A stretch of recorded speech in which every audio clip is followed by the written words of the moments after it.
This is Dr. Nali Ramya. I am ENT and head and neck surgeon JIPMA. And ఇవాళ discuss చేసుకోబోతున్న topic most common అండి. And నేను నా చిన్నప్పుడు కూడా నేను సఫర్ అయ్యిందే. అండ్ ఇప్పుడు లేదు కానీ బాగానే సఫర్ అయ్యాను చిన్నప్పుడు అంతా. ఇది టాన్సిలైటిస్ అంటారు. ఇది అందరికీ తెలిసిందే. మన గొంతులోని నోరు ఇప్పిన వెంటనే ఇటు సైడ్ ఒక సైడు ఇటు సైడు ఒక చిన్న రౌండ్ బాల్స్లో ఉంటాయి అన్నమాట. అవి టాన్సిల్స్ అంటారు. దానివల్ల ఏంటంటే చాలామంది ఇబ్బంది పడతారు. పెద్దోళ్ళలో తక్కువ, చిన్నపిల్లల్లో ఎక్కువ. ఎందుకు అలా అవుతుంది అని చెప్తాను.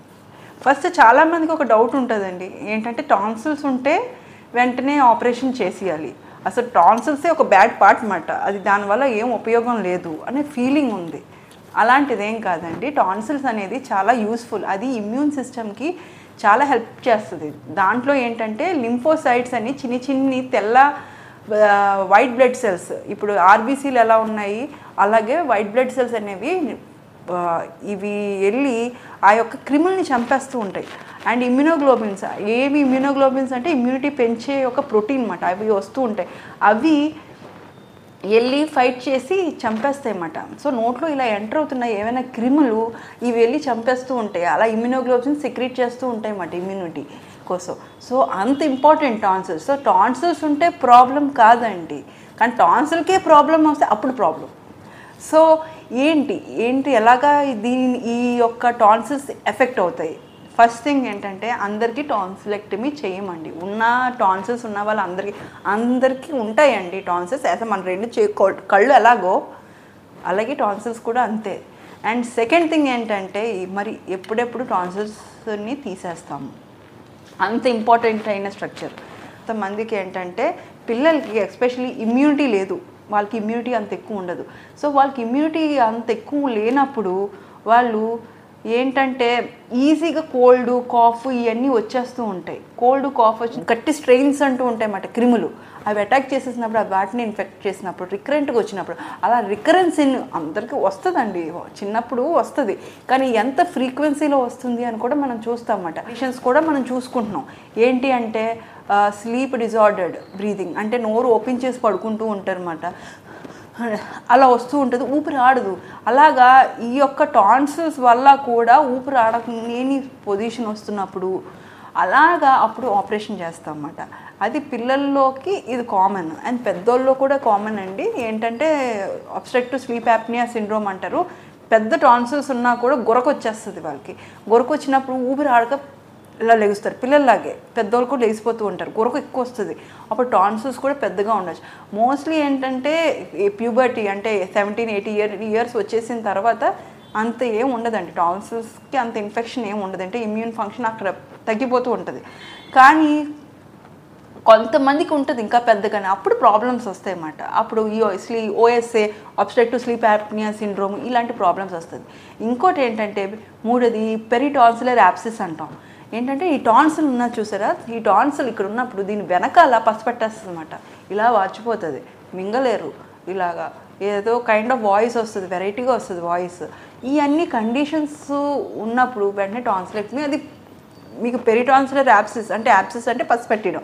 ఆ యాబ్సిస్ అని ఉన్నది అంటే వెంటనే కంపల్సరీ ఆపరేషన్ మేము చేసేస్తాం అన్నమాట. చేయాలండి, కంపల్సరీ చేయాలి. ఇంకోటి ఏంటంటే టాన్సిలర్ ట్యూమర్.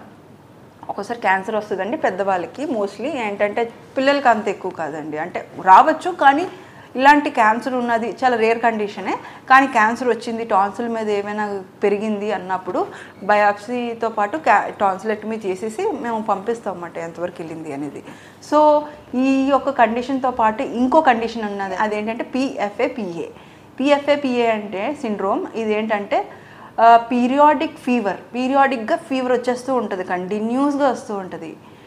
ఎఫ్ అంటే ఫీవర్, పి అంటే పీరియాడిక్ ఫీవర్. యాప్తస్ స్టొమటైటిస్ అంటే యాప్తస్ అంటే ఈ యొక్క చిన్న పుండ్లు పడిపోతాయి చూసారా నాలుక మీద అయినా ఈ యొక్క స్కిన్ మీద, యాప్తస్ స్టొమటైటిస్ అంటారు. యాప్తస్ అల్సర్స్ ఇవన్నీ వస్తూ ఉంటాయి అన్నమాట. ఇంకోటి ఏంటంటే సర్వైకల్ ఎడినైటిస్. ఇక్కడ ముట్టుకొని చూస్తాను ఏంటంటే చిన్ని రౌండ్ బాల్స్లో తెలుస్తుంది అన్నమాట. ఇక్కడ పుట్టుకుంటుంటే ఏంటో స్వెల్లింగ్ అవుతుంది. అలాగనే అందరికీ వచ్చేస్తే అది చేసేయండి. రికరెంట్గా ఇది వచ్చింది, ఈ సిమ్టమ్ ఇవన్నీ ఉన్నది అని చూస్తే మాత్రం ఆపరేషన్ చేస్తాం అన్నమాట. సో ఈ యొక్క కండిషన్స్ ఏవైనా ఉన్నాయి. సో నార్మల్గా టాన్సిల్స్ని మేము ముట్టుకోము, కానీ అంటే రికరెంట్గా టాన్సిలైటిస్ వస్తూ ఉంటుంది అన్నమాట కొంతమందికి పిల్లలకి. ఎలా వస్తుంది అంటే ఒక సంవత్సరానికి 7 సార్లైనా వస్తూ ఉంటుంది, ఒక 2 సంవత్సరాలకి 5 సార్లు వస్తుంది, అలా 3 సంవత్సరాలకి 3 సార్లు, కంటిన్యూస్గా ఆ ఇయర్కి 3 సార్లు అలా వచ్చేస్తుంటాయి. ఈ ఇండికేషన్ మేము ఆపరేషన్ చేస్తామండి. అలాగని ఒక ఎపిసోడ్కి మేము ఆపరేషన్ చేసాము. ఒకసారి టాన్సిలైటిస్ వచ్చింది అంటే వెంటనే ఆపరేషన్ చేసాం. రికరెంట్గా వస్తుందా, ఆర్ ఈ పెరిటాన్సిలర్ యాప్సెస్ ఫామ్ అయిందా, ఆర్ ఫీవర్ వస్తుందా, యాప్సెస్ ఇది PFA PA ఈ కండిషన్లోని ఏవైనా ఈ సిండ్రోమ్ ఉన్నదా, ఇలాంటివి చూసుకుంటున్నప్పుడు అప్పుడు మేము ఆపరేషన్ చేస్తాం తప్ప మిగతా టైంలో ఆపరేషన్ ఏం చేయం. మరి టాన్సిలైటిస్ ఉన్నది అని ఎలా తెలుస్తుంది? టాన్సిలైటిస్ ఉన్నది అంటే నోరు ఓపెన్ చేసిన వెంటనే గొంతులోని టాన్సిల్స్ మీకు తెలిసిందే, రౌండ్ బాల్స్ ఉంటాయి ఇటు సైడు. అవి ఎర్రగా ఉండి చుట్టూ ఉన్న పైన అంగటి కూడా ఎరుపు ఎక్కిపోయవచ్చు. అది ఉన్నది అంటే టాన్సిలైటిస్. సో మింగలేరు, నోరు నుంచి నీరు ఇలా కారిపోతూ ఉంటుంది, ఫీవర్ వచ్చేస్తూ ఉంటుంది, చాలా పెయిన్ఫుల్గా ఉంటుందండి. మింగలేరు, అసలు ఫుడ్ తినలేరు, అసలు వాటర్ కూడా తాగలేరు, బాడీ పెయిన్స్ వస్తుంది. ఇదంతా మోస్ట్లీ ఏంటంటే వైరల్ ఇన్ఫెక్షన్ వల్ల వస్తుంది, కానీ సమ్టైమ్స్ బ్యాక్టీరియల్ ఇన్ఫెక్షన్ వల్ల కూడా రావచ్చండి, కానీ మోస్ట్లీ వైరల్ ఇన్ఫెక్షన్. అండ్ ఈ యొక్క టాన్సిల్ చూసిన వెంటనే దాని మీద వైట్ కోటింగ్ అయినా ఉండొచ్చు, ఆర్ టోటల్గా ఎర్రగానైనా ఉండొచ్చు. పెద్దగా ఉంటాయి అన్నమాట, ఎరుపుగా, మిగతా స్కిన్తో కంపేర్ చేస్తే చాలా ఎర్రగా ఉంటాయి. అండ్ ఇంకోటి ఏంటంటే నెక్ స్టిఫ్ అయిపోతుంది, ఇక్కడేమో లంప్స్లా ఉంటాయి అన్నమాట, లింఫ్ నోడ్స్ అంటాం అవి కూడా ఉన్నప్పుడు ఇవన్నీ కోరిలేట్ చేసుకుంటే మీకు టాన్సిలైటిస్ ఉన్నది అనేది వన్ ఆఫ్ ద ఇండికేషన్ అన్నమాట. సో దీనివల్ల ఏమైనా ప్రాబ్లం ఉంటుందా? టాన్సిలైటిస్ వల్ల చాలా సిస్టమిక్గా కూడా ప్రాబ్లం రావచ్చండి, చాలా సిస్టమిక్గా ప్రాబ్లం అది ఏదంటే రుమాటిక్ ఫీవర్ అంటారు.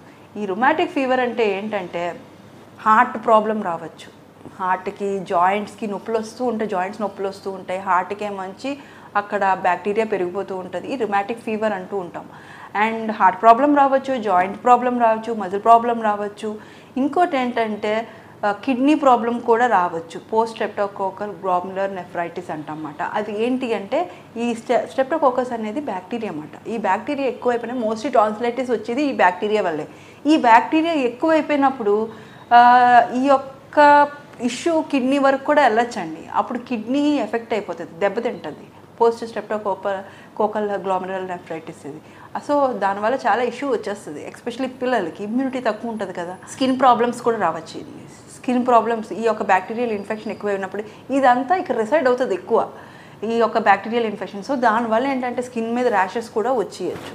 సో ఇంత ఇష్యూ టాన్సిలైటిస్ ఉన్నప్పుడు మేము అంటే టాన్సిలెక్టమీ చేసేస్తామండి. చాలామంది భయపడతారు టాన్సిలెక్టమీ అంటే, అసలు టెన్షన్ పడాల్సింది లేదండి, చిన్నదే, చాలా అడ్వాన్స్డ్ ఆపరేషన్స్ కూడా వచ్చేసాయి. ఏంటంటే రెగ్యులర్గా కాకుండా లైక్ రేడియో ఫ్రీక్వెన్సీ అయినా, కోబ్లేషన్ ట్రీట్మెంట్ అయినా, ఆర్ లేజర్ ట్రీట్మెంట్ అయినా, ఇలాంటివన్నీ వచ్చాయి. లేజర్ ఇవన్నీ నొప్పి తగ్గిస్తాయి అన్నమాట. కొంచెం నొప్పి మోస్ట్ కామన్గా ఏంటంటే టాన్సిలెక్టమీ చేసిన వాళ్ళకి ఏంటంటే కొంచెం నెక్స్ట్ 2 days కొంచెం నొప్పిగా ఉంటుంది. సో మేము నొప్పి లేకుండా సిరప్స్ ఇస్తూ ఉంటాం అన్నమాట, సో దట్ వాళ్ళకి నొప్పి ఉండదు, హ్యాపీగా మింగేయగలరు.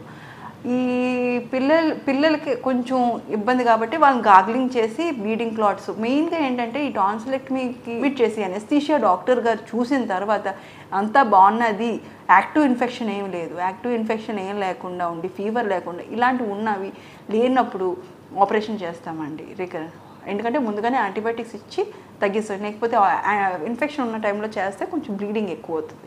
సో అందుకని యాంటీబయాటిక్స్ వేసి ఫీవర్ ఇలాంటివి ఏమీ లేకుండా చూసుకుని మేము చేస్తాం.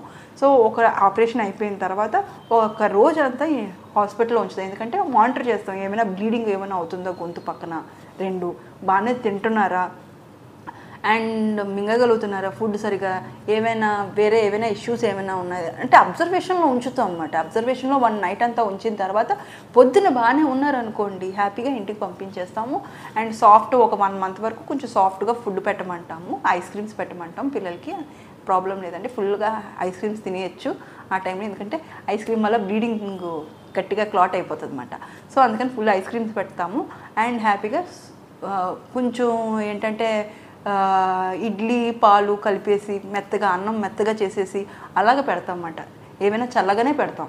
సో వేడిగా ఏమీ ఇవ్వము. సో ఈ ఇచ్చిన తర్వాత నెక్స్ట్ ఒక 1 monthలో మొత్తం సెట్, నార్మల్గానే ఒక 5 daysలో సెట్ అయిపోతారండి, కానీ కొంతమందికి ఏంటంటే కొంచెం పెయిన్ ఉంటుంది, కొంచెం సెన్సిటివ్గా ఉన్న వాళ్ళు కూడా కొంచెం పెయిన్ ఉంటుంది, కానీ 1 మంత్లో రెడ్యూస్ అయిపోతుంది. కానీ నార్మల్గా చూసిన వాళ్ళు ఏంటంటే మ్యాక్సిమం 2 days కన్నా ఎక్కువ పెయిన్ ఉండట్లేదండి, ఆర్ మ్యాక్సిమం 1 week అంతే, దాని నుంచి ఎవరికి అంత లేదు. తర్వాత ఈ యొక్క టాన్సిలైటిస్ చేసిన తర్వాత మళ్ళీ ఇష్యూస్ చాలా వరకు తగ్గిపోతుందండి. ఇష్యూస్ అన్నీ చాలా వరకు ఎందుకంటే ఈ బ్యాక్టీరియా అంతా అక్కడ హార్బర్ అవుతుంది, అక్కడే వెళ్ళి కూర్చుంటుంది కాబట్టి మ్యాక్సిమం అంతా తగ్గిపోతుంది. అప్పుడప్పుడు రికరెన్స్ ఇప్పుడు ఇండికేషన్స్ చెప్పుకున్నాం, 1 సంవత్సరానికి 7 సార్లు, 2 సంవత్సరాలకు 5 సార్లు, ఇవన్నీ చెప్పుకున్నాం కదా, అన్నిసార్లు రాదు, అప్పుడు ఇండికేషన్ కాదు కదా, అంతవరకు తగ్గిపోయి క్వాలిటీ ఆఫ్ లివింగ్ మారిపోతుంది పిల్లలకైనా పెద్దవాళ్ళకైనా. ఇంకా ఇదంతా చిన్నపిల్లలకి. కానీ పెద్దవాళ్ళకి మరి ఏమేమి కండిషన్ అంటే ఏమైనా క్యాన్సర్ ఉన్నప్పుడు ఏంటంటే బయాప్సీ మొత్తం టాన్సిల్స్ తీసి మొత్తం అంతా చూస్తాం అన్నమాట, బయాప్సీకి పంపిస్తాము. అండ్ సెకండ్ థింగ్ ఏంటంటే పెరిటాన్సిలర్ యాబ్సిస్, మన టాన్సిల్స్ వెనకాల పసుపట్టేస్తూ ఉంటుంది కొంతమందికి, అప్పుడు మేము టాన్సిలైటిస్ చేసేస్తాం పెద్దవాళ్ళకి. అండ్ ఈ యొక్క OSA condition, obstructive sleep apnea syndrome ఉన్నప్పుడు వాళ్ళు గురక బాగా పెట్టేస్తూ ఉంటారు, మేము భరించలేకపోతున్నాం ఈ గురక అన్నప్పుడు నాకు ఇబ్బంది కలుగుతుంది, నాకు ఊపిరి ఆడట్లేదు, ఒక్కోసారి బీపీ పెరిగిపోతూ ఉంటుంది ఈ గురక వల్ల, అంటే అబ్స్ట్రక్టివ్ స్లీప్ యాప్నియా సిండ్రోమ్ వల్ల బీపీ పెరిగిపోతూ ఉంటుంది, లైక్ స్ట్రోక్ వచ్చే ఛాన్సెస్ ఉంటుంది, హార్ట్ ప్రాబ్లమ్స్ ఉంటాయి. ఇలాంటి కండిషన్స్ టాన్సిల్తో కూడా రిలేటెడ్ అయ్యి ఉంటుంది, అప్పుడు వాళ్ళకి టాన్సిలెక్టమీ చేస్తాం. కానీ మ్యాక్సిమం ఏంటంటే పిల్లలకి ఎక్కువ ప్రాబ్లమ్, పెద్ద అయిన తర్వాత ఆఫ్టర్ ప్యూబర్టీ సెట్ అయిపోతారండి మోస్ట్లీ, కానీ వచ్చే ఛాన్సెస్ తక్కువ. సో ఇవన్నీ కండిషన్స్ చూసుకొనే మేము టాన్సిలెక్టమీ చేస్తాం, కానీ అందరికీ టాన్సిలెక్టమీ చేయమండి. అండ్ ఈ టాన్సిలైటిస్ అనే కండిషన్ మోస్ట్ కామన్ పిల్లల్లో, ఎందుకంటే వాళ్ళకి ఇమ్యూనిటీ డౌన్ అయి ఉంటుంది కాబట్టి వాళ్ళని కొంచెం చూసుకుంటే నార్మల్గా ఇమ్యూనిటీ పెంచుకుంటూ చూసుకుంటే ఎవ్రీ ఫ్యాక్టర్స్, ఏమైనా విటమిన్ డెఫిషియన్సీ ఉన్నాయా, విటమిన్ డి డెఫిషియన్సీ ఉన్నాయా, ఐరన్ డెఫిషియన్సీ, ఇవన్నీ ఏంటంటే ఇమ్యూనిటీకి యాడ్ అవుతాయి అన్నమాట. ఇలాంటివి చూసుకుంటున్నప్పుడు మనం ఇమ్యూనిటీ పెంచుకుంటూ ఉంటుంటే ఈ అంత పెద్ద ఇష్యూ ఉండదు. అండ్ ఇంకోటి ఏంటంటే పిల్లలు మట్టిలో ఆడుకుంటూ ఉంటారు, మనకు తెలియకుండా ఆడుకుంటూ ఉంటారు కాబట్టి ఆ టైంలో మనం ప్రివెంట్ చేయాలి, అందుకని వాళ్ళకి ఎక్కువగా వస్తూ ఉంటుంది. సో ఈ కండిషన్స్లోనే టాన్సిలెక్టమీ చేస్తాం, కానీ వేరే కండిషన్స్లో చేయమండి. అండ్ టాన్సిలెక్టమీ ఎంత స్మాల్ ప్రాబ్లం అనిపించినా కూడా బిగ్ రిస్క్ కూడా ఉన్నాయి కాబట్టి దాన్ని నెగ్లెక్ట్ చేయకండి, మీ డాక్టర్ గారికి చెప్పండి. సో ఈ యొక్క ఎపిసోడ్ కానీ మీకు నచ్చినట్టయితే please let others know. Thank you so much.